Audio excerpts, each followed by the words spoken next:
ನಮ್ಮ security ಆಫೀಸರ್ಗೆ acid ಹಾಕ್ಬಿಟ್ಟಿದ್ರು ಅವಾಗ. ಯಾರು ಇವರೇ ಸೂರ್ಯನಾರಾಯಣ ಕಡೆ 9th ಸ್ಟ್ಯಾಂಡರ್ಡ್ಗೆ ಬೆಂಗಳೂರಿಗೆ ನಮ್ಮ ಅಣ್ಣ ಏನ್ ಮಾಡ್ ಬಾ ಮಿಲ್ಟ್ರಿಗೆ ಸೇರಿಸ್ಬಿಡ್ತೀನಿ, ಈ ತರ ಮಿಲ್ಟ್ರಿಗೆ ಹೋಗ್ತಾ ಇದ್ದೀನಿ ನಾನು ಅಂತ. ಮಿಲ್ಟ್ರಿಗ ಇನ್ ಬರಲ್ಲ ಇಲ್ಲ ಅಂತ ಹೇಗೋಳು ಅಂತ ಆಳಕ್ ಶುರು ಮಾಡಿದ್ರು. ಅದಾದ ಮನೆ ಕಡೆ ಸ್ವಲ್ಪ ಪ್ರಾಬ್ಲಮ್ ಆಯ್ತು. ನಮ್ಮ ಅಣ್ಣ ಅವರು ಏನೋ ಬೇರೆ ಕಡೆ ಹೋದ್ರು. ಇನ್ 2 ವರ್ಷ ಆಗಿದ್ರೆ ನನಗೆ ಪೆನ್ಷನ್ ಬರ್ತಾ ಇತ್ತು. ಆದ್ರೆ ನನಗೆ ಬಾರ್ಡರ್ಗೆ ಹೋಗ್ಬೇಕು ಅಂತ ಆಸೆ. ನಾನು ಡಿಸೈಡ್ ಮಾಡ್ಬಿಟ್ಟೆ ಇನ್ನು ಸರಿ ಇಲ್ಲ, ಮಿಲ್ಟ್ರಿಗೆ ಹೋಗ್ಬೇಕು ಅಂತ. ಮತ್ತೆ ಖುಷಿ ನನಗೆ ಮಿಲ್ಟ್ರಿಗೆ ಸೇರ್ಬೇಕಪ್ಪ.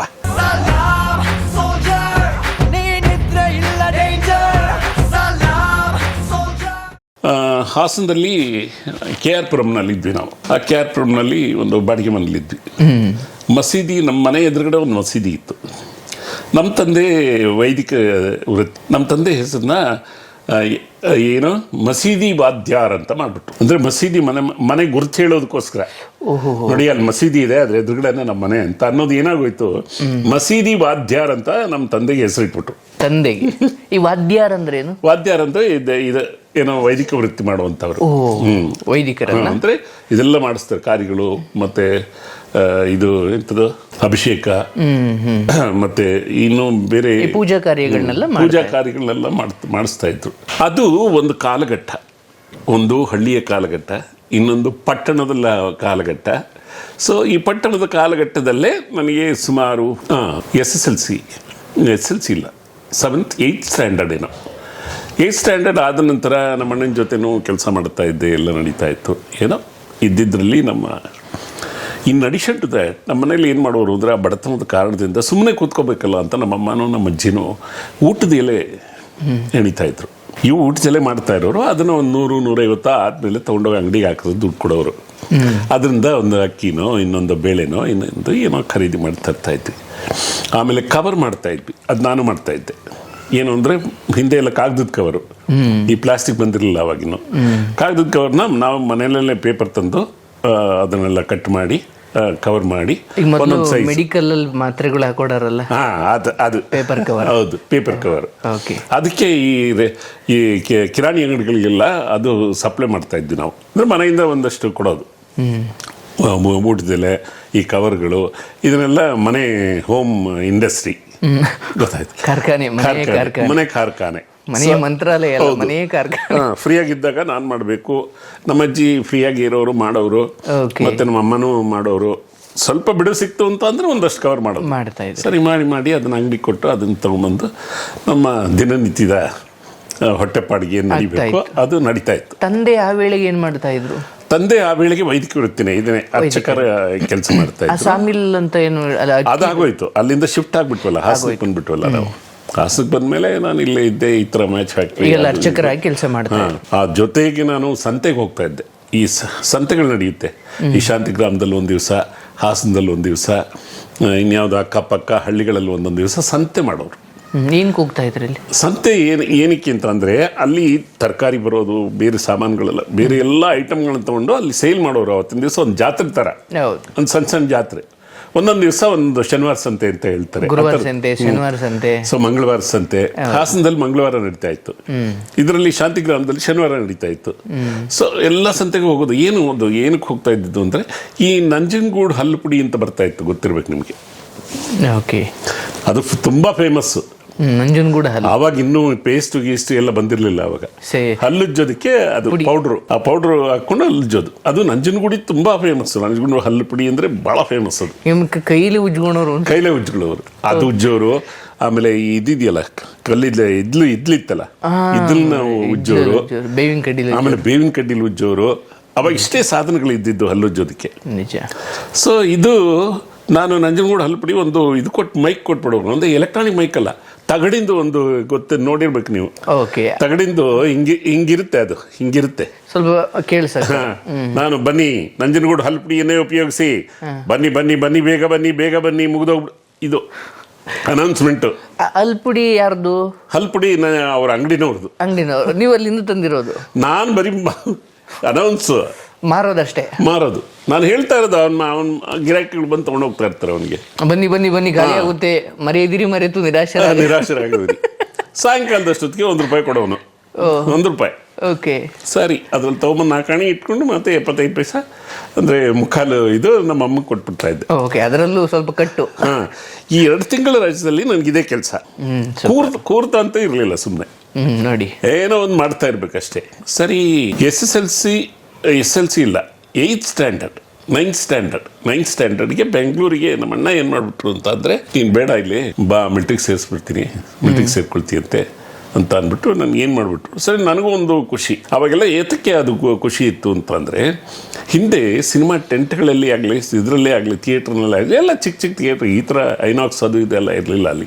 ಟೆಂಟ್ ನಾರ್ಮಲಿ ಇದು ಇರಲಿಲ್ಲ, ಸುಮ್ಮನೆ ಒಂದು ಬಿಲ್ಡಿಂಗ್ ಇರ್ತಾ ಇತ್ತು, ಪರ್ದೆ ಇರೋದು, ಇದು ಪ್ರೊಜೆಕ್ಟರ್ ಹಿಂದೆ ಇರೋದು, ಒಂದು ಪ್ರೊಜೆಕ್ಟ್ ಬಿಡೋನು. ನಮ್ಮ ಅಣ್ಣ ಏನು ಮಾಡಿಬಿಟ್ರು ಅಂತ ಅಂದ್ರೆ, ನೋಡಿ ಮಿಲ್ಟ್ರಿಗೆ ಸೇರಿಸ್ತೀನಿ ಅಂತ. ಅವಾಗ ಪರ್ದೆನಲ್ಲಿ ಏನು ತೋರಿಸೋರು ಅಂದರೆ 1971-72 ಯುದ್ಧ, ಅದು ಪಾಕಿಸ್ತಾನ ಇಂಡಿಯಾ ವಾರ್. ಸೊ ಆ ವಾರ್ನ ಒಂದು ಕ್ಲಿಪ್ಪಿಂಗ್ಸ್ನ ಇದ್ರ ಮೇಲೆ ತೋರಿಸೋರು. ಅಂದ್ರೆ ಆಗ ನಡೀತಾ ಇತ್ತ ಅದು? ನಡೀತಾ ಇತ್ತು. ಇವನು ಹೊಡಿಯೋದು, ಅವನು ಹೊಡಿಯೋದು, ಅದೆಲ್ಲ ನೋಡಿ ನೋಡಿ ನೋಡಿ ನನಗೆ ಖುಷಿ, ನನಗೆ ಮಿಲ್ಟ್ರಿಗೆ ಸೇರ್ಬೇಕಪ್ಪ.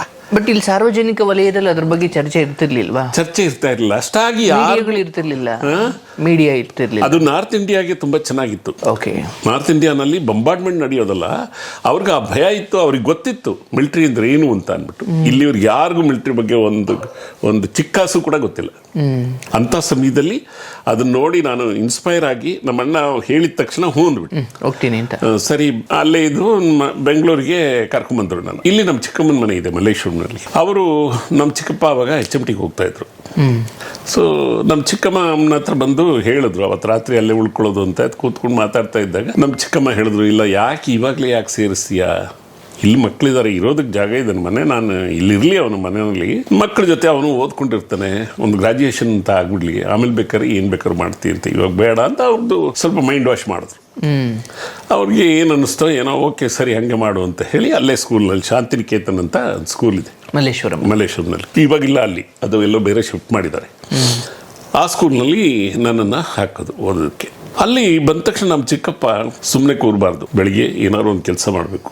ಏನು ಕೆಲಸ ಮಾಡುತ್ತೆ ನೋಡು, ಆ ಪೇಪರ್ ಹಾಕೋದಾದ್ರೆ ಪೇಪರ್ ಹಾಕು, ಆಮೇಲೆ ಅಂಗಡಿಗೆ ಹೋಗೋದಾದ್ರೆ ಅಂಗಡಿ, ನನಗೆ ಎದುರುಗಡೆ ಮನೆಯವರು ಇದ್ದಾರೆ, ಅಶೋಕ ಫ್ಯಾನ್ಸಿ ಸ್ಟೋರ್ ಅಂತ ಇವಾಗಲೂ ಇದೆ ಮಲ್ಲೇಶ್ವರಂ ಸಂಪಿಗೆ ರೋಡ್ನಲ್ಲಿ. ಸರಿ, ಬೆಳಿಗ್ಗೆ ಪೇಪರು 250 ಪೇಪರು, ಕನ್ನಡಪ್ರಭ, ಪ್ರಜಾವಾಣಿ, ಇದನ್ನೆಲ್ಲ ಸೈಕಲ್, ನಮ್ಮ ಅಪ್ಪನ ಅಂತ ಚಿಕ್ಕಪ್ಪನ ಒಂದು ಹಳೆ ಸೈಕಲ್ ಇತ್ತು, ಅದನ್ನ ರೆಡಿ ಮಾಡಿಸ್ಕೊ, ಅದ್ರಲ್ಲಿ ತೊಗೊಂಡೋಗು ಅಂತ. ಅಲ್ಲಿ ಹೋಗೋದು. ಅದರಲ್ಲಿ ಏನು ಮಾಡೋದು ಅಂತ ಅಂದರೆ, ನನಗೆ ಕಾಫಿ ತುಂಬ ಇಷ್ಟ. ಒಂದು ಪೇಪರ್ ಯಾರ್ದಾರು ಮನೆ ತಪ್ಪಿಸ್ಬಿಡೋದು ಅವತ್ತು. ಆ ಪೇಪರ್ ಹೊರಗಡೆ ಒಬ್ಬನಿಗೆ ಮಾರ್ಬಿಟ್ಟು ಆ ದುಡ್ಡು ಬಂತಲ್ಲ ಹೋಗಿ ಕಾಫಿ ಕೊಡ್ಬಿಡೋದು. ಅವ್ರು ಕೇಳೋರು, ಇಲ್ಲ ಹಾಕಿದ್ನಲ್ಲ ಇಲ್ಲೇ ಅಂತ ಅಂದ್ಬಿಟ್ಟು ಏನೋ ಸುಳ್ಳು ಹೇಳ್ಬಿಟ್ಟು ಅದನ್ನ ಅಲ್ಲಿಂದ ಇದು ಅದರಲ್ಲಿ ಮಾಡ್ತಾ ಇದ್ದಿತ್ತು. ಒಂದು 6:30-7 ಗಂಟೆ ಅಷ್ಟೊತ್ತಿಗೆ ಪೇಪರ್ ಎಲ್ಲ ಡಿಸ್ಟ್ರಿಬ್ಯೂಷನ್ ಆಗ್ತಾ ಇತ್ತು. ಮನೆಗೆ ಬಂದು ಸ್ನಾನಗಿನ ಎಲ್ಲ ಮುಗಿಸಿ ಫ್ಯಾನ್ಸಿ ಸ್ಟೋರಿಗೆ ಕಳಿಸಿದ್ರು ನನ್ನ, ಅಶೋಕ ಫ್ಯಾನ್ಸಿ ಸ್ಟೋರ್. ಬೆಳಿಗ್ಗೆ ಹೋಗೋದು, ಅಲ್ಲಿ ಅವರ ಅಂಗಡಿ ಬಾಗಿಲು ತೆಗೆದು ಅದನ್ನೆಲ್ಲ ಒರೆಸಿ ಮಾಡಿ ಎಲ್ಲ ಆದಮೇಲೆ ಓನರು ಇರ್ತಾಯಿದ್ರು, ಅವ್ರು ಪೂಜೆ ಪುನಸ್ಕಾರ ಮಾಡೋರು. ಅದು ಮುಗಿಸ್ಬಿಟ್ಟು 8th ಕ್ರಾಸ್ನಲ್ಲಿ ಒಂದು ಸ್ಟೋರ್ ಇದೆ. ಆ ಸ್ಟೋರ್ನಲ್ಲಿ ಅವರ ಅಂಗಡಿ ಬಾಗಿಲು ತೆಗೆದು ಅಲ್ಲಿ ಎಲ್ಲ ಒರೆಸಿ ಗುಡಿಸಿ ಎಲ್ಲ ಮಾಡಿ ಆಮೇಲೆ ಬರೋ ಅಷ್ಟೊತ್ತಿಗೆ ನಮ್ಮ ಚಿಕ್ಕಮ್ಮ ಅವ್ರ ತಾಯಿಯವರಿದ್ದ ಅಕ್ಕ ಅವರಿದ್ದರು, ಅವರು ಅಡುಗೆ ಮಾಡಿ ಇಟ್ಟಿರೋರು. ಸರಿ, ಅನ್ನ ಭಾಳ ಫೇಮಸ್ ಅಂತ ಅದು ಸೌತೆಕಾಯಿ ಸಾರು, ನನಗೆ ತುಂಬ ಇಷ್ಟ. ಸರಿ, ಅಲ್ಲಿ ಬಂದು ಬಡಿಸೋರು, ಊಟ ಮಾಡಿಬಿಟ್ಟು ಹೊರಟೋಗ್ಬಿಟ್ರೆ ಸ್ಕೂಲ್ಗೆ. ಇನ್ನು ಬರೋದೇ ಸಾಯಂಕಾಲ. ಸೊ ಈ ಪೇಪರ್ ದುಡ್ಡಿನಲ್ಲಿ ಅದು ಇದು ಇರುತ್ತಲ್ಲ, ಅಲ್ಲೊಂದು ಬನ್ ಅಂಗಡಿ ಇತ್ತು, ಬೇಕ್ರಿ. ಆ ಬೇಕ್ರಿಗೆ ಹೋಗ್ಬಿಟ್ಟು ಒಂದು ಬನ್ ತಗೊಂಡು ಅದಕ್ಕೆ ಜಾಮ್ ಹಾಕ್ಬಿಟ್ಟು ತಿನ್ಕೊಂಡು ಹೋಗ್ಬಿಡೋದು ಅಷ್ಟೇ. ಸರಿ, ಸಾಯಂಕಾಲ ಬಂದ ತಕ್ಷಣ ಮತ್ತೆ ಅದೇ ಇದು ಕಾಫಿ ಕೊಡೋರು, ಕಾಫಿ ಕುಡಿದ್ಬಿಟ್ಟು ಮತ್ತೆ ಸ್ಟೋರ್ಗೆ ಹೋಗೋದು. Venus cloth centre, correct, Venus cloth centre ಅಂತ ಇವಾಗಲೂ ಇದೆ, ಚಿಕ್ಕದಾಗಿದೆ ಅದು. ಸೊ ಅವಾಗ ದೊಡ್ಡದಿತ್ತು ಅದು. ಅಲ್ಲಿಗೆ ಹೋಗಿ ಅದೆಲ್ಲ ಮಾಡಿ ಮತ್ತೆ ಇಲ್ಲಿಗೆ ಬಂದು ಅಶೋಕ ಫ್ಯಾನ್ಸಿ ಸ್ಟೋರ್ ಇವ್ರದ್ದು ಕ್ಲೋಸ್ ಮಾಡಿಸಿ ಆಮೇಲೆ ಒಂದು ಡಬ್ಬ ಕೊಡೋರು ಅಲ್ಲಿ ಇದಕ್ಕೆ ಮರದ್ದು ಇದು, ಅವ್ರಿಗೇನೋ ಅವ್ರ ಮನೆಗೆ ಬೇಕು ಅಂತ ಅಂದ್ಬಿಟ್ಟು ಹಿಂದಿ ಅವ್ರ ಸ್ಕೂಟಲ್ಲಿ ಕರ್ಕೊಂಡು ಬರೋರು. ಯಾಕೆಂದ್ರೆ ನಮ್ಮ ಮನೆ ಮುಂದೆನೇ ನಮ್ಮ ಮನೆ ಮುಂದೆನೇ ಅವ್ರಿಗೆ ಮನೆ ಇದ್ದಿದ್ದು. ಸರಿ, ಹಿಂದಿಂದಕ್ಕೆ ಕೂರಿಸ್ಬಿಡೋರು ನನಗೆ ಅವ್ರ ಸ್ಕೂಟ್ರಲ್ಲಿ, ಆ ಡಬ್ಬ ಹಿಡ್ಕೊಂಡು ಕೂತಿರೋದು. ಮನೆಗೆ ಬಂದರೆ 10:15 ಗಂಟೆ ಆಗೋಗ್ಬಿಡೋದು. 10:15 ಗಂಟೆಗೆ ಬಂದ ತಕ್ಷಣ ಆವಾಗ ಕೂತ್ಕೊಂಡು ಓದೋ ಅನ್ನೋರು 10:15 ಹೋಗಿ ಅವ್ರು ಮಲ್ಕೊಂಡ್ಬಿಡೋರು. ಅವ್ರು ಮಲ್ಕೊಂಡ್ಮೇಲೆ ನಮ್ಮ ಚಿಕ್ಕಮ್ಮ ಬಂದು ಮೆತ್ತಿಗೆ ಹೇಳೋರು, ಮಲ್ಕೊ ಪರವಾಗಿಲ್ಲ ನಾನು ಓದ್ತೀಯಂತೆ ಅಂತ ಅಂದ್ಬಿಟ್ಟು ಮಲಗಿಸ್ಬಿಡೋರು. ನನಗೂ ನಿದ್ದೆ ಕಣ್ಣು ಎಳೆಯೋದು ಹಂಗೇನೆ. ಸರಿ, ಅಲ್ಲಿ ಹಂಗೂ ಹಿಂಗೂ ಅಲ್ಲಿ SLC ನಾನು ಮುಗಿಸ್ದೆ, ಅವ್ರ ಮನೇಲಿ ಇದ್ಕೊಂಡೆ SLC ಮುಗಿಸ್ದೆ. ಆವಾಗ ನನಗೆ ಮಿಲ್ಟ್ರಿಗೆ ಇಲ್ಲ, ನಮ್ಮ ಅಣ್ಣ ಕರ್ಕೊಂಡು ಹೋಗ್ಬಿಟ್ರು ಅವ್ರ ಮನೆಗೆ ಬಾ ಇನ್ನು ಇಲ್ಲಿ ಇರ್ತೀಯಂತೆ, ಇಲ್ಲಿಂದ ಓದ್ತೀಯಂತೆ. MES ಕಾಲೇಜಿಂದ ಫಾರಮ್ ಎಲ್ಲ ತೊಗೊಂಬಂದು ಫಿಲ್ ಮಾಡಿ ಎಲ್ಲ ಕೊಟ್ಟಾಯಿತು. ಆದರೆ ಫೀಸ್ ಕಟ್ಟಬೇಕಲ್ಲ, ಅಲ್ಲಿ ಫಸ್ಟೇ ಫೀಸ್ ಕಟ್ಟಬೇಕು. ಸೊ ಫೀಸ್ ಏನೋ ಕಾರಣಾಂತರಗಳಿಂದ ಅವ್ರ ಕೈಲಿ ಕೊಡೋದಕ್ಕಾಗಲಿಲ್ಲ. ಸೊ ನಾನು ಡಿಸೈಡ್ ಮಾಡಿಬಿಟ್ಟೆ, ಇನ್ನೂ ಸರಿ ಇಲ್ಲ, ನಾನು ಮಿಲ್ಟ್ರಿಗೆ ಹೋಗಬೇಕು ಅಂತ ಮತ್ತೆ ಶುರು ಮಾಡಿದೆ ನಂದು ಕೆಲಸ. ಶಿವಮೊಗ್ಗದಲ್ಲೇನೋ ಏರ್ಫೋರ್ಸ್ ಇದಿತ್ತು. ಅವ್ರಿಗೆ ಹೇಳಿದ್ರು ಮಣ್ಣಿಗೆ, ಸರಿ ಹೋಗು ಇದು ಮಾಡ್ಬಿಡ್ಬಾ, ಅಟೆಂಡ್ ಮಾಡೋದನ್ನ ಅಂತಂದ್ರು. ಅಲ್ಲಿಗೆ ಹೋದೆ, ಅಲ್ಲಿ ಅಟೆಂಡ್ ಮಾಡಿದೆ.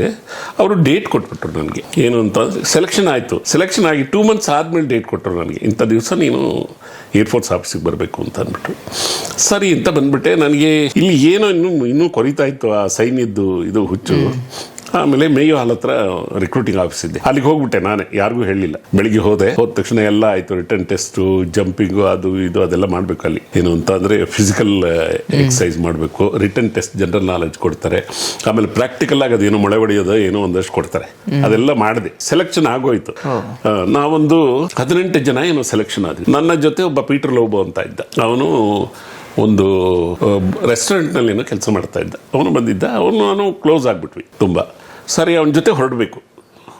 ಹತ್ತಿ ಎಲ್ಲ ಟ್ರೈನಿಗೆ, ಸಾಯಂಕಾಲ ಟ್ರೈನ್ ಅಂತ ಅಂದರು. ನಾನು ಏನೂ ತಂದಿಲ್ಲ. ಅಲ್ಲ, ಮನೆಗೆ ಹೋಗ್ಬಿಟ್ಟು ಬರ್ತೀನಿ, 1 hour ಬಿಡಿ ಸಾಕು, ಹೋಗಿ ಮೇವಾಲಿಂದ ಮಲ್ಲೇಶ್ವರಕ್ಕೆ ಬಂದು ವಾಪಸ್ ಹೋಗ್ಬೇಕು. ಸರಿ, ಅಲ್ಲಿಂದ ಸರಿ ಹೋಗು, ಆದರೆ ಇಲ್ಲಿಗೆ ಬರಬೇಕು, ಇಲ್ಲಾಂದರೆ ಪೊಲೀಸ್ ಹಿಡ್ಕೊಳ್ತಾರೆ. ಸೆಲೆಕ್ಷನ್ ಆಗೋಯ್ತು ಅಂದರೆ ಮುಗೀತು. ಸೀದಾ ಮನೆಗೆ ಬಂದೆ, ಎಲ್ಲ ಜೋಡಿಸ್ತಾ ಇದ್ದೆ. ಏನು ಎಲ್ಲಿ ಹೋಗ್ತಾ ಇದೆಯೋ ಅಂತ ಅಂದರು. ಈ ಥರ ಮಿಲ್ಟ್ರಿಗೆ ಹೋಗ್ತಾ ಇದ್ದೀನಿ ನಾನು ಅಂತ ಅಂದೆ. ಮಿಲ್ಟ್ರಿಗಾ? ಅವಾಗ ಏನಿತ್ತು ಅಂತ ಅಂದ್ರೆ ಭಯ, ಹೋದ್ರೆ ವಾಪಸ್ ಬರಲ್ಲ ಅನ್ನೋದು. ಮಿಲಿಟರಿಗೆ ಹೋದವ್ರು ಬರಲ್ಲ. ಅವಾಗ ಯುದ್ಧ ನಡೀತಾ ಇತ್ತಲ್ಲ ಆ ಟೈಮ್ನಲ್ಲಿ. ನಾನು ಹೋಗಿದ್ದು ಬಾಂಗ್ಲಾ ವಾರ್ ನಡೆದಾಗ. ಅವಾಗ ಪಾಕಿಸ್ತಾನ್, ಪೂರ್ವ ಪಾಕಿಸ್ತಾನ. ಸೊ ಅದು ಯುದ್ಧ ನಡೀತಾ ಇತ್ತು. ಹೋದ್ರೆ ಅಷ್ಟೇ ಮುಗ್ದೋಯ್ತು ಕತೆ, ಇನ್ನು ಬರಲ್ಲ ಇವನು ಅಂತ ಹೇಗೋಳೋ ಅಂತ ಆಳಕ್ಕೆ ಶುರು ಮಾಡಿದ್ರು ಮನೆ. ಸೊ ನಾನು ಏನು ಅದು ಒಂದು ಜೋಶ್ ಅದು ನನಗೆ. ಹಾಕೊಂಡೆ ಸೀದಾ ಹೋಗ್ತಾ ಇದ್ದೆ ನಾನು ನನ್ನ ಪಾಡಿಗೆ. ನಾನು ಸಾಯಂಕಾಲ ಆಯ್ತು, ಸಾಯಂಕಾಲ ಬಸ್ ಟ್ರಕ್ ಹತ್ಸಿದ್ರು. ಟ್ರಕ್ಕಿಂದ ರೈಲ್ವೆ ಸ್ಟೇಷನ್ನಿಂದ ಜಬಲ್ಪುರ್. ಊರಿಗೆ ತಂದೆ ತಾಯಿಗೆ ವಿಷಯ ಮುಟ್ಟಿಸಿರ್ಲಿಲ್ಲ? ಎಲ್ಲ ಇಲ್ಲೇ ಇದ್ರಲ್ಲ, ಇಲ್ಲೇ ಇದ್ರು. ಬೆಂಗಳೂರಿಗೆ ಬಂದ್ಬಿಟ್ಟಿದ್ರು. ಅಷ್ಟೊತ್ತಿಗೆ ಬಂದ್ಬಿಟ್ಟಿದ್ರು. ಹತ್ತಿದ್ರು, ಹೋದೆ Madhya Pradesh, Jabalpur. First training centre ಅಂತ ಅಲ್ಲಿ. ಸರಿ, ಅಲ್ಲಿಗೆ ಹೋಗಿ ಜಾಯಿನ್ ಆಗಿ ಎಲ್ಲ ಆಯಿತು. ಒಂದು ಅಷ್ಟು ಸರ್ವೀಸು ಕೂಡ ಆಯಿತು. ಅಲ್ಲಿ ಆ ಟ್ರೈನಿಂಗ್ ಸೆಂಟರ್ನಲ್ಲೇ ನನ್ನ ಇನ್ಸ್ಟ್ರಕ್ಟರ್ ಆಗಿ ನೇಮಿಸ್ಕೊಂಡ್ಬಿಟ್ಟಿದ್ರು. ಇನ್ಸ್ಟ್ರಕ್ಟರ್ ಆಗಿ ಮತ್ತೆ ಒಂದು 2 years ಅಲ್ಲೇ ಇದ್ದೆ. ಆದರೆ ನನಗೆ ಬಾರ್ಡರ್ಗೆ ಹೋಗಬೇಕು ಅಂತ ಆಸೆ. ಯುದ್ಧ ನಡೀತಾ ಇರೋ ಜಾಗಕ್ಕೆ ಬಾರ್ಡರ್ಗೆ ಹೋಗಬೇಕು, ನಾನು 4 ಜನ ಎನಿಮೀಸ್ ಹೊಡಿಬೇಕು, ಆ ಥರದ್ದು ಏನೋ ಒಂದು ಆ ವಯಸ್ಸಿನಲ್ಲಿ ಜೋಶು. ಸರಿ, ಏನು ಮಾಡೋದು ಅಲ್ಲಿ ಎಲ್ಲ ಹೇಳಿ ಇದು ಮಾಡಿ ಕೊನೆಗೆ ನಾನು ಇಲ್ಲಿರೋಲ್ಲ, ನನಗೆ ದಯವಿಟ್ಟು ಟ್ರಾನ್ಸ್ಫರ್ ಕೊಟ್ಬಿಡಿ ಬೇರೆ ಜಾಗಕ್ಕೆ ಅಂತ ತೆಗೆದು ಹಾಕಿದ್ರು. ಉಧಂಪುರ್ಗೆ ಹಾಕ್ಬಿಟ್ರು. ಜಮ್ಮು ಆ್ಯಂಡ್ ಕಾಶ್ಮೀರ್ ಮಧ್ಯೆ ಇದೆ ಉಧಂಪುರ್ ಅಂತ. ಅಲ್ಲಿಗೆ ಹಾಕಿದ್ರು. ಅಲ್ಲಿಗೆ ಹೋದೆ. ಅಲ್ಲಿ ಒಂದಷ್ಟು ವರ್ಷ ಸರ್ವಿಸ್ ಮಾಡಿದೆ. ಅದಾದ್ಮೇಲೆ ಮನೆ ಕಡೆ ಸ್ವಲ್ಪ ಪ್ರಾಬ್ಲಮ್ ಆಯಿತು. ನಮ್ಮಣ್ಣ ಅವರು ಏನೋ ಬೇರೆ ಕಡೆ ಹೋದರು. ಸೊ ಹಾಗಾಗಿ ನಮ್ಮ ತಾಯಿ ತಂದೆ ಹುಷಾರಿರಲಿಲ್ಲ, ನೋಡ್ಕೊಳ್ಳೋದು ಸ್ವಲ್ಪ ಕಷ್ಟ ಆಯಿತು. ಚಿಕ್ಕವನು ನನ್ನ ತಮ್ಮ ಇನ್ನೂ. ಸೊ ಹಾಗಾಗಿ ಅವ್ರಿಗೆ ವಾಲಂಟ್ರಿ ಇದನ್ನು ಬರ್ಕೊಟ್ಟೆ. ಇನ್ನು 2 ವರ್ಷ ಆಗಿದ್ರೆ ನನಗೆ ಪೆನ್ಷನ್ ಬರ್ತಾಯಿತ್ತು. 12+3 ಅಂತ ಅಂದರೆ 12 ವರ್ಷ ಕಂಪಲ್ಸರಿ, ಇನ್ನು 3 ವರ್ಷ ಸರಿ ರಿಸರ್ವ್ ಅಂತ ಅಂದ್ಬಿಟ್ಟು ಇಟ್ಟಿರೋರು. ರಿಸರ್ವ್ ಏನಕ್ಕೆ ಅಂತ ಅಂದರೆ, ಆ 3 ವರ್ಷದಲ್ಲಿ ಏನಾದ್ರು ಯುದ್ಧ ನಡೆದ್ರೆ ಇಲ್ಲ ಬೇರೆ ಏನಾದ್ರು ತೊಂದರೆಗಳಾದರೆ ಅವಾಗ ಸಡನ್ನಾಗಿ ಹೋಗ್ಬೇಕಾದಂಥ ಒಂದು ಇದಿತ್ತು ಕಾನೂನು. ಆ 3 ಆದ್ಮೇಲೆ ಪೆನ್ಷನ್ ಬರ್ಲಿಕ್ಕೆ ಶುರು ಆಗುತ್ತೆ. 12+3 15 ಆಗ್ಬೇಕು. 12 ಆದ ತಕ್ಷಣ ಪೆನ್ಷನ್ ಬರೋಕ್ಕೆ ಶುರು ಆಗ್ಬಿಡೋದು. ಆಮೇಲೆ ಬಿಟ್ಟು ಕಳಿಸ್ಬಿಡ್ತಾರೆ. ಅದ್ರೇನು ಅಂತ ಅಂದರೆ, ಅವನು ವಾಲಂಟ್ರಿ ಇಲ್ಲ ನಾನು ಕಂಟಿನ್ಯೂ ಮಾಡ್ತೀನಿ ಅನ್ನೋದು ಬರ್ಕೊಟ್ರೆ ಅವ್ನು ಕಂಟಿನ್ಯೂ ಮಾಡ್ಬೋದು ಅಲ್ಲೇನೆ, ಅದೇನು ಅಭ್ಯಂತರ ಇಲ್ಲ. 12-3 ಆದ ತಕ್ಷಣ ಬಂದ್ಬಿಡ್ಲೇಬೇಕು ಅಂತ ಇಲ್ಲ. ನಮ್ಮ ಸರ್ವಿಸ್ 60 ವರ್ಷ ಇರೋವರೆಗೂ ಮಾಡ್ಬೋದು. ಬಟ್ ನಿಮ್ಗೆ ಇಲ್ಲಿ ವೈಯಕ್ತಿಕ ಜೀವನದಲ್ಲಿ ಏನೋ ಕೆಲವೊಂದು ಘಟನೆ ನಡೆದಾಗ ನಾವು ಬರಬೇಕು ಅಂತ ಅಂದ್ರೆ ಕಳಿಸ್ಕೊಟ್ಬಿಡ್ತಾರೆ.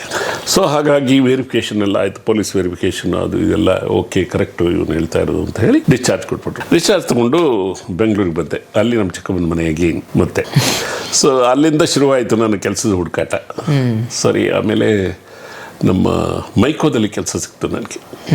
ಮೈಕೋ ಸೆಕ್ಯೂರಿಟಿ ಡಿಪಾರ್ಟ್ಮೆಂಟಲ್ಲಿ ಕೆಲಸ ಸಿಕ್ತು. ಆವಾಗ ತುಂಬ ಚೆನ್ನಾಗಿತ್ತು ಮೈಕೋ. ಸೊ ಸೇರಿಕೊಂಡೆ. ಒಂದು 2 years ಅಲ್ಲಿ ಕೆಲಸ ಮಾಡಿದೆ. ಅಷ್ಟೊತ್ತಿಗೆ ಅಲ್ಲಿ ಸ್ಟ್ರೈಕ್ ಶುರುವಾಗೋಗ್ಬಿಟ್ಟು. ಆ ಸ್ಟ್ರೈಕ್ ಯಾವ ಥರ ಅಂತ ಅಂದರೆ, ಸೂರ್ಯನಾರಾಯಣ ರಾವ್ ಅಂತ ಅಲ್ಲಿ ಯೂನಿಯನ್ ಲೀಡ್ರು ಒಂದು ಕಡೆ, SM ಕೃಷ್ಣ ಅವರು ಇನ್ನೊಂದು ಕಡೆ ಲೀಡ್ರು ಇನ್ನೊಂದು ಇದಕ್ಕೆ ಸಂಘ ಸಂಸ್ಥೆಗೆ. ಸೊ ಇವರಿಬ್ರು ಯಾವ ಥರ ಅಂದರೆ, ಒಳಗಡೆ ಎಂತೆಂಥದೋ ಇದೆಲ್ಲ ವಿಚಿತ್ರವಾದ ಆಯುಧಗಳನ್ನೆಲ್ಲ ಇಟ್ಕೊಂಡಿರೋರು ಅವರು ಇಬ್ರು. ಆ ಥರ ಹೊಡೆದಾಟಗಳು ಅವಾಗ ನಮ್ಮ ಸೆಕ್ಯೂರಿಟಿ ಆಫೀಸರ್ಗೆ ಆ್ಯಸಿಡ್ ಹಾಕ್ಬಿಟ್ಟಿದ್ರು ಅವಾಗ. ಬಟ್ SM ಕೃಷ್ಣ ಅವ್ರು ಇನ್ನೂ ರಾಜಕೀಯಕ್ಕೆ ಇಲ್ಲ, ಅವಾಗ ಯೂನಿಯನ್ ಲೆವೆಲ್ನಲ್ಲಿ ಅವರು ಹೋರಾಟ ನಡೆಸ್ತಾ ಇದ್ರು. ಸೊ ಅವಾಗ ಏನಾಗೋಯ್ತು ಅಂತ ಅಂದರೆ ನಮ್ಮ ಸೆಕ್ಯೂರಿಟಿ ಆಫೀಸರ್ಗೆ, ಚೀಫ್ ಸೆಕ್ಯೂರಿಟಿ ಆಫೀಸರ್ಗೆ ಆ್ಯಸಿಡ್ ಹಾಕ್ಬಿಟ್ರು. ಯಾರ ಕಡೆಯವರು? ಯಾರು ಇವರೇ, ಸೂರ್ಯನಾರಾಯಣ್ ಕಡೆಯವರು. ಓಕೆ.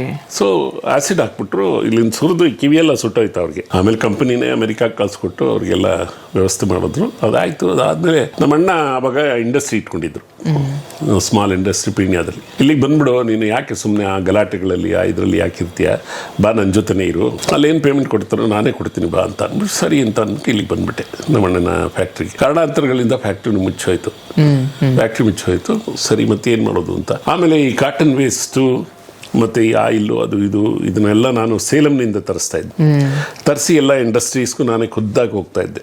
ಹೋಗಿ ಅವ್ರಿಗೆ 1 kg ಅಂದರೆ 1 kg, 10 kg ಅಂದರೆ 10 kg ನಾನೇ ಸ್ವತಃ ಮಾಡ್ತಾ ಇದ್ದಿದ್ದು. ಬೆಳಗ್ಗೆ ಹೊರಟ್ರೆ ನಾನು ಬಸ್ಸಿಗೆ ಕೊಡಬೇಕಲ್ಲ ದುಡ್ಡು ಅಂತ ನಡ್ಕೊಂಡು ಹೋಗುವೆ. ಇಲ್ಲಿಂದ ನಮ್ಮ ಉತ್ರಳ್ಳಿಯಿಂದ ಇದಕ್ಕೆ ಪೀಣ್ಯಾಗೆ ನಡ್ಕೊಂಡು ಹೋಗ್ತಾ ಇದ್ದೆ ನಾನು. ಸುಮಾರು ಅದೊಂದು 10 ದಿವಸ ಆಯಿತು. ಆಮೇಲೆ ಬೇಡ ಇಷ್ಟು ದೂರ ಯಾಕೆ ಇದೆ ಅಂತ ಅಂದ್ಬಿಟ್ಟು ಈ ಶಾರ್ಪ್ ಇಂಟರ್ಕಾಮ್ಸ್ ಅಂತ ಅಂದ್ಬಿಟ್ಟು ಬ್ರಿಗೇಡ್ ರೋಡ್ನಲ್ಲಿದೆ, ಅಲ್ಲಿ ನಮ್ಮ ಅಣ್ಣನಿಗೆ ಇನ್ಫ್ಲೂಯೆನ್ಸ್ ಮೇಲೆ ನಾನು ಜಾಯಿನ್ ಮಾಡೋದು. ಸರಿ, ಅಲ್ಲೊಂದಷ್ಟು ದಿವಸ ಕೆಲಸ ಮಾಡಿದೆ. ಹೀಗೆ ಭುಜಂಗಯ್ಯನ ದಶಾವತಾರ ಒಂದೊಂದು ಥರ ಮಾಡ್ಕೊಂಡು ಹೋಗಿದ್ದಾಯಿತು. ಕೊನೆಗೆ ನಮ್ಮ ಮಿಸ್ಸಸ್ ಅವರ ಅಕ್ಕ ಪ್ರಭಾಮಣಿ ಅಂತ ಇದ್ದಾರೆ, ಅವರು ಇದರಲ್ಲಿದ್ದರು, HMTನಲ್ಲಿ ವಿಜಿಲೆನ್ಸ್ ಡಿಪಾರ್ಟ್ಮೆಂಟ್ನಲ್ಲಿದ್ದರು. ಅವರಿಗೆ ನನ್ನ ಹೆಂಡತಿನೇ ಹೇಳಿ ಇದು ಮಾಡಿ, ಮತ್ತು ಪ್ರಭಾಮಣಿಯವರು ಆ ಒಂದು ಟಾಪ್ ಆಫೀಸರ್ಗೆ ವಿಷಯ. ಮದುವೆ ಆಗಿದೆಯಾ ಅವಾಗ? ಹಾಂ, ಮದುವೆ ಆಗಿದ್ದು ಅದು ಮರ್ತು ಬಿಟ್ಟಿದ್ರೆ ನಾನು ಮರ್ತು ಬಿಟ್ಟಿದ್ದೀನಿ. 83 ನನ್ನ ಹೆಂಡತಿ ನೋಡಿ ಎಷ್ಟು, ಅದಕ್ಕೆ ಹೇಳೋದು ಸೆಕ್ರೆಟ್ರಿ ಕರೆಕ್ಟ್ ಅಂತ. ಅದು ಹೆಂಗ್ ಪರಿಚಯ ಅಥವಾ ಅದು ಹೆಂಗಾಯ್ತು? ಇಲ್ಲ, ಅದೇನಾಯಿತು ಅಂತ ಅಂದರೆ ನಮ್ಮ ಅತ್ತಿಗೆ ಕಡೆಯಿಂದ ನಮ್ಮ ಇವ್ರ ತಾಯಿಯವರು ಹತ್ರ ಹುಡುಗ ಇದ್ದಾನಂತೆ, ಈ ಥರ ನಮ್ಮ ಊರ ಕಡೆಯವನೇ, ಅವನು ನಮಗೆ ಸಂಬಂಧ ಪಟ್ಟವನೇ. ಇವ್ರ ತಾಯಿಯವರು ಹೇಗೆ ಪರಿಚಯ? ಇವ್ರ ತಾಯಿಯವ್ರಿಗೆ ನಮ್ಮ ಕಡೆಯವ್ರಿಗೂ ಪರಿಚಯ. ಓಕೆ. ಬಟ್ ನಿಮ್ಮ ತಾಯಿಯವರಿಂದ ಈ ಸಂಪರ್ಕ ನಿಮಗೆ ಸಿಕ್ಕಿದ್ದು? ಹೌದು. ಆ ಥರ ಆಗಿ ಇದಾಯಿತು. ಕೊನೆಗೆ ನಾವು ಎಲ್ಲದಕ್ಕೂ ಒಪ್ಕೊಂಡ್ವಿ. ಕೊಲ್ಲೂರಿನಲ್ಲಿ ಮದುವೆ ಮಾಡ್ಕೊಂಡ್ವಿ ನಾವು. ಕೊಲ್ಲೂರು ಅವ್ರ ಫ್ಯಾಮಿಲಿ, ನಮ್ಮ ಫ್ಯಾಮಿಲಿ, ಇಷ್ಟೇ. ಏನು ಮಾಡ್ತಿದ್ರಮ್ಮ ಅವ್ರು ಅವಾಗ ಇವಳು ವರ್ಕ್ ಮಾಡ್ತಾ ಇದ್ಲು. Karnataka state cooperative marketing federation ಅಂತ ಈ ಕನಿಗಾಮ್ ರೋಡ್ನಲ್ಲಿದೆ. Government job, state government. Okay. ಅದರಲ್ಲಿ ವರ್ಕ್ ಮಾಡ್ತಾ ಇದ್ದಿಲ್ಲ. ಸೊ ನಾನು ಬ್ರಿಗೇಡ್ ರೋಡ್ನಲ್ಲಿ ಕೆಲಸ ಮಾಡ್ತಾ ಇದ್ದೆ. ಓಕೆ. ಇವಳು ಅವಾಗ ಬಂದು ಹೋಗೋಳು, ಮಾತಾಡ್ಸೋಳು. ಕೇಳಾರ ಜಾಬ್ ಏನು ಇದೆಷ್ಟು ಅಂತೆಲ್ಲ ಕೇಳಾರ? ಹೌದು, ನಾನು ಕೇಳಿದ್ದೀನಿ, ಅವಳು ಕೇಳಿದ್ದಾಳೆ. ಅದೊಂದು ಟೈಮು ಅದಾಯ್ತು. ಅವಾಗ ಈ ಹೆಣ್ಣು ಸಿಗವ ಸುಲಭವಾಗಿ ಸಿಗ್ತಾ ಇತ್ತು. ಅವಾಗ ಸಂಬಂಧಗಳಲ್ಲಿ ಹುಡುಕಾಟ ನಡೆದವರು, ನಮ್ಮಲ್ಲೇ ಹುಡುಕ್ಬಿಡು, ಸಂಬಂಧದಲ್ಲೇ ಇಂಟ್ರೆಸ್ಟಲ್ಲೇ ಹುಡುಕೋರು. ಅವಾಗ ಈ ಲವ್ ಏನೋ ಅದೇನೋ ಈಗ ಮದುವೆಗೆ ಮುಂಚೆ ಇದು ಮಾಡ್ಕೊಳ್ತಾರಲ್ಲ, ಲಿವಿಂಗ್ ಇನ್ ರಿಲೇಶನ್ಶಿಪ್ ಇದೆ, ಅದೆಲ್ಲ ಆವಾಗ ಅದೆಲ್ಲ ಏನಿಲ್ಲ. ಸಂಬಂಧದಲ್ಲೇ ಮದುವೆ ಮುಂಜಿ ಕಾರ್ಯಕ್ರಮಗಳು ಏನಿದ್ರು ಹೋಗ್ತಾ ಇದ್ದಿದ್ದು. ಯಾಕೆ ಅಂತ ಅಂದ್ರೆ ಅಲ್ಲಿ ಯಾವ್ದಾರು ಹುಡುಗಿ ಚೆನ್ನಾಗಿ ನಮ್ಮ ಹುಡುಗನಿಗಾಗುತ್ತಾ, ಇಲ್ಲ ನಮ್ಮ ಹುಡುಗಿಗೆ ಯಾವ್ದಾರು ಹುಡುಗ ಸಿಗ್ತಾನ ನೋಡೋಣ, ಆ ಒಂದು ಇದಕ್ಕೋಸ್ಕರ ಎಲ್ಲ ಸೇರ್ತಾ ಇದ್ರು. ಹಬ್ಬ ಹರಿದಿನಗಳಲ್ಲಿ ಸೇರೋರು, ಬೇರೆ ಕಾರ್ಯಕ್ರಮಗಳಲ್ಲಿ ಸೇರೋರು, ಮತ್ತೆ ಒಬ್ರಿಗೊಬ್ರಿಗೆ ಕನೆಕ್ಷನ್ ಇರ್ತಾ ಇತ್ತು. ಒಂದು 4 ದಿವಸ ರಜಾ ಇತ್ತು ಅಂದ್ರೆ ಅವ್ರ ಮನೆಗೆ ಹೋಗೋದು, ಇವ್ರ ಮನೆಗೆ ಹೋಗೋದು, ಇದೆಲ್ಲ ಬಾಂಧವ್ಯ ಅಷ್ಟು ಚೆನ್ನಾಗಿರ್ತಾ ಇತ್ತು. ಅವ್ರ ನಮ್ಮ ಇವ್ರ ಮಗಳೊಬ್ಳಿದಾಳೆ ಅಂತ ಇಲ್ಲಿ ಯಾರಿಗೂ ಹೇಳೋದು, ಹೌದಾ ಅವನಿಸ್ ನೋಡ್ಕೊಂಬರೋಣ ಅಂತ. ಹೌದು. ಈಗ ಅದೆಲ್ಲ ಹೊರಟೋಯ್ತು. ಇಲ್ಲಿ ಈಗ ನಾವು ಅಪಾರ್ಟ್ಮೆಂಟ್ ಅಂತ ಹೇಳ್ತೀವಿ, ಪಕ್ಕದಲ್ಲಿ ನಮ್ಮ ಮನೆ ಯಾರಿದ್ದಾರೆ ಅಂತ ನಮಗೆ ಗೊತ್ತಿಲ್ಲ. ನೋಡಿ, ಎಲ್ಲವೂ ಇದ್ದು ಸ್ವಲ್ಪ ಅನಾಮಿಕರಂತೆ ಬದುಕುತ್ತೀವಿ. ಬಾಂಧವಿಕೆ ಬೆಲೆನೇ ಇಲ್ಲ ಇವತ್ತಿನ ದಿವಸ. ಡೋರ್ ಕ್ಲೋಸ್ ಆಗ್ಬಿಟ್ರೆ ಹೊರಗಡೆ ಯಾರಿದಾರೋ ಕಾಲಂಗ ಆಗಿದೆ. ಭದ್ರತೆ ದೃಷ್ಟಿಯಿಂದ ಇನ್ಯಾವುದೋ ಕೆಲವು ಎಲ್ಲ ರೀತಿಯಲ್ಲ. ನೀವು ಯಾವ್ದನ್ನ ಯಾರನ್ನು ಒಬ್ಬರನ್ನ ಇನ್ನೊಬ್ರು ನಂಬೋದಕ್ಕೆ ಸಾಧ್ಯನೇ ಇಲ್ಲ. ಆ ಥರ ಆಗೋಗ್ಬಿಟ್ಟಿದೆ. ಒಂದು ನಗು ಕೂಡ ಇಲ್ಲ, ನಗು ಸರ್ ಅನ್ನೋಕ್ಕೂ ಸತ್ತೋಯ್ತು ಬಿಡಿ. ಒಬ್ರಿಗೊಬ್ರಿಗೆ ಫಾರ್ ಎಕ್ಸಾಂಪಲ್ ನಮಸ್ಕಾರ ಅನ್ನೋದ್ರಲ್ಲಿ ಏನೋ ಕಳ್ಕೊಂಡಂಗೆ ಆಡ್ತಾರೆ. ಈಗೋ ಪ್ರಾಬ್ಲಮ್ಮು ನಾವೇ ಕನ್ಬೇಕು ಅಂತ ಅವರೇ ಅನ್ಲಿ. ನೋಡಿ, ಅವಾಗೆಲ್ಲ ನೀವೆಂತ ಗೋಲ್ಡನ್ ಯುಗದಲ್ಲಿ ಬದುಕಿ. ಹೌದು, ನಿಜವಾಗ್ಲೂ ಹೇಳ್ತೀವಿ. ಚಿಂತೆ ಇಲ್ಲ, ಯಾವುದು ಆಸೆ ಆಕಾಂಕ್ಷೆಗಳು ಬೆಟ್ಟದಷ್ಟು ಯಾವುದು ಇಲ್ಲ. ಇವಾಗ ಆಸೆ ಆಕಾಂಕ್ಷೆಗಳಲ್ಲೇ ಬದುಕ್ತಾ ಇದ್ದಾರೆ. ನನಗೆ ಇದು ಬೇಕು, ಅದು ಬೇಕು, ಅವ್ನು ಕಾರ್ ತಗೊಂಡ ಅದು ನನಗೂ ಬೇಕು, ಅವ್ನು ಇನ್ನೇನೋ ವಿಮಾನ ತಗೊಂಡ ಅದನ್ನು ನಾನು ತಗೋಬೇಕು, ಅವ್ನು ಹೇಗೆ ವಿಮಾನ ತಗೊಂಡ ಅದಕ್ಕೆ ಅವನ ಪರಿಸ್ಥಿತಿ ಏನಿರುತ್ತೆ, ಯಾರು ಎಲ್ಲರಿಗೂ ಚಿಂತೆ ಇದೆ. ಬಟ್ ಮದುವೆ ನಿಮ್ಗೆ ಎಷ್ಟು ಏಜ್? ಆವಾಗ ಒಂದು 30 ವಯಸ್ಸು. ಅವಾಗ ಹೋದ್ವಿ ಕೊಲ್ಲೂರಿನಲ್ಲಿ, ಮದುವೆ ಎಲ್ಲ ಆಯಿತು, ವಾಪಸ್ ಬಂದ್ವಿ. ಇಲ್ಲಿ ಇವರ ಅಕ್ಕನ ಮೂಲಕ ನನಗೆ HMTನಲ್ಲಿ ಅಪಾಯಿಂಟ್ಮೆಂಟ್ ಸಿಕ್ತು. ಅಲ್ಲಿ ತುಮಕೂರಲ್ಲಿ ಸಿಕ್ತು ನನಗೆ. ಆವಾಗ ವಿಜಿಲೆನ್ಸಿಗೆ ಸೇರಿಸ್ಕೊಂಡ್ರು ನನ್ನ. ವಿಜಿಲೆನ್ಸ್ನಲ್ಲಿದ್ದೆ ಸುಮಾರು ವರ್ಷ. ಮತ್ತು ಸೆಕ್ಯೂರಿಟಿಗೆ ಹಾಕಿದ್ರು, ಸೆಕ್ಯೂರಿಟಿ ಆಫೀಸರಾಗಿ ವರ್ಕ್ ಮಾಡಿದೆ. ಆಮೇಲೆ ಅಲ್ಲಿಂದ ಮಿಸ್ಸಸ್ಗೆ ಟ್ರಾನ್ಸ್ಫರ್ ಆಯಿತು. ತುಮಕೂರಲ್ಲೇ ಇದ್ದರು, ಅಲ್ಲಿಂದ ಇಲ್ಲಿಗೆ ಟ್ರಾನ್ಸ್ಫರ್ ಆಯಿತು ಅವ್ರಿಗೆ. ಸರ್, ಈ ಓಡಾಟ ಪಾಪ ತುಂಬ ಕಷ್ಟಪಟ್ಟಿದ್ದಾಳೆ ಆ ಟೈಮ್ನಲ್ಲಿ. ನಾನೇ ಸೈಕಲ್ನಲ್ಲಿ ಕರ್ಕೊಂಡು ಹೋಗ್ತಾ ಇದ್ದೆ ರೈಲ್ವೆ ಸ್ಟೇಷನ್ಗೆ. ಕರ್ಕೊಂಡು ಹೋಗಿ ಬಿಟ್ಬಿಟ್ಟು ಬರೋದು, ಸಾಯಂಕಾಲ ಮುಗೀತು ಅಂದ ತಕ್ಷಣ ಸೈಕಲ್ ಕಾಯ್ತಾ ಇದ್ದು ಹೋಗಿ ಕರ್ಕೊಂಬರ್ತಾ ಇದ್ದೆ.